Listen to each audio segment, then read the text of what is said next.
বরাক বইছে আপনাদেরকে আবারও স্বাগত জানাই। আজকের কয়েকটি বিশেষ গুরুত্বপূর্ণ খবর নিয়ে আসলাম। আজকে প্রথম খবরটি হল, প্রচণ্ড বৃষ্টিপাতের ফলে গত কয়েক ঘণ্টা ধরে বাড়ছে শিলচর অন্নপূর্ণা ঘাটে বরাক নদীর জল। বর্তমান দুর্যোগপূর্ণ আবহাওয়ার পরিপ্রেক্ষিতে কাছাড় জেলা দুর্যোগ ব্যবস্থাপনা ও কর্তৃপক্ষের তরফ থেকে একটি সতর্কতামূলক বার্তা জারি করা হয়েছে।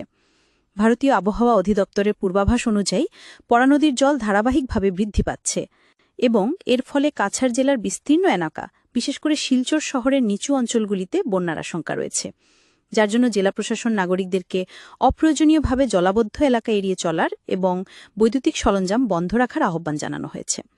এদিকে টানা বৃষ্টিপাতের ফলে জেলায় জলাবদ্ধতার আশঙ্কা, যার জন্য আজ ৫ আগস্ট কাছাড় জেলার সমস্ত সরকারি ও বেসরকারি শিক্ষা প্রতিষ্ঠান বন্ধ রাখার নির্দেশ কাছাড় জেলা প্রশাসনের তরফ থেকে দেওয়া হয়েছে। এদিকে খাওয়ার তেলের দামের উপর নিয়ন্ত্রণ রাখার জন্য কেন্দ্রীয় সরকার থেকে লাগু করা হয়েছে নতুন একটি নিয়ম, যার ফলে দেশেতে খাওয়ার তেলের দাম নিয়ন্ত্রণে রাখা যাবে বলে খবর এসেছে। এই নিয়মটি কেন্দ্রীয় সরকার থেকে লাগু করা হয়েছে দেশের সকল রিফাইন তেল নির্মাণ করা কোম্পানিগুলির উপর। এই নতুন নিয়ম অনুযায়ী এবার থেকে দেশের সকল রিফাইন তেল নির্মাণ করা কোম্পানিগুলি প্রতি মাসে সরকারের কাছে রিপোর্ট পাঠাতে হবে। কে তাদের কোম্পানি এক মাসে কত লিটার তেল তৈরি করেছে এবং কত লিটার তেল বিক্রি করেছে তা সকল তথ্য সরকারের কাছে পাঠাতে হবে বলে খবর এসেছে। এদিকে রাশিয়া থেকে কম দামেতে তেল ক্রয় করে বাজারেতে বিক্রি করে লাভ করিতেছে ভারত এবং সেই লাভের টাকায় রাশিয়া ইউক্রেনের বিরুদ্ধে যুদ্ধ করে হত্যা করিতেছে নিষ্পাপ শিশুদেরকে।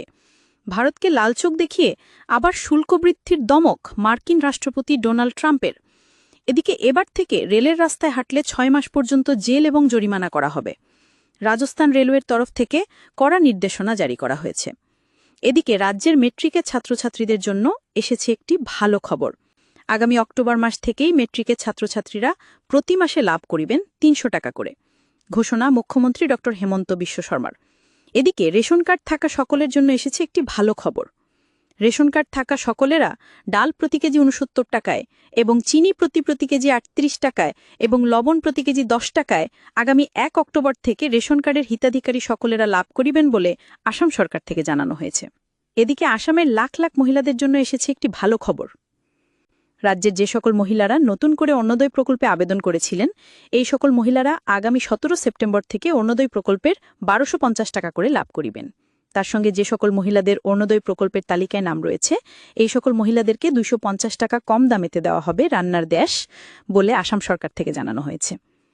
আমাদের ডেইলি খবরগুলি ভালো লাগলে আমাদের ভিডিওতে লাইক দিয়ে চ্যানেলটিকে সাবস্ক্রাইব করে নেবেন।